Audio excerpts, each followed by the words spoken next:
In the past, people sent letters to each other. People put the letter inside an envelope. You put a letter inside an envelope to send it to someone.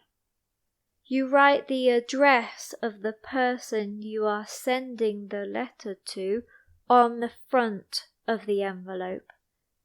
You also put a stamp on it. A stamp is a paper sticker that you put on an envelope to show that you have paid to send it. At the top of the letter, you normally write your address so that the person can answer you. You also write the date on it so that they know when you wrote the letter.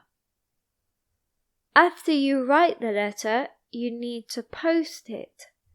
You can take it to a post box or a post office. Nowadays, people don't usually send letters. They use email and the internet to communicate with others. It is easy to stay in contact online. To write an email, you need to have an email address and an email account.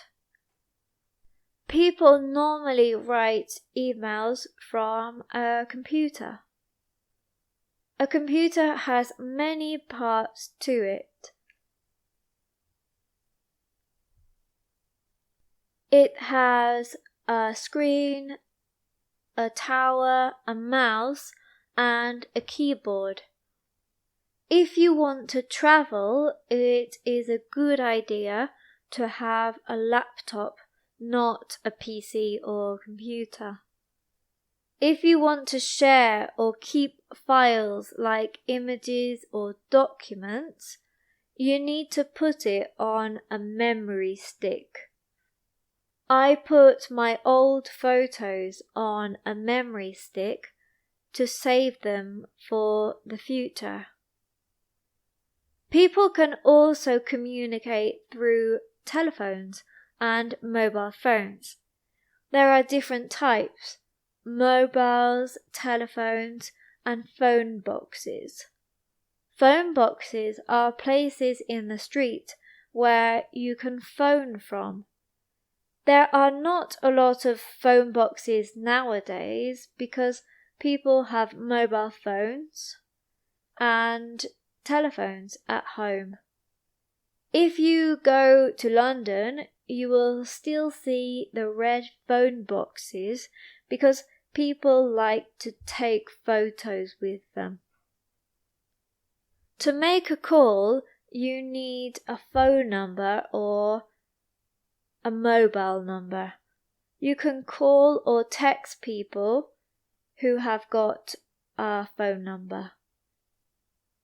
If you call someone and they don't answer, you can leave a voicemail, which is a voice message that people can listen to when they check their phone.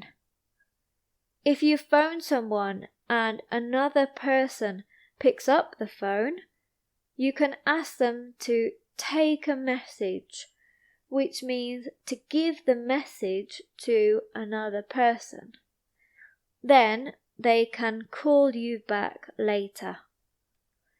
If you have learnt something from this video, please give it a thumbs up and subscribe to my channel. Thank you, and I'll see you in another video.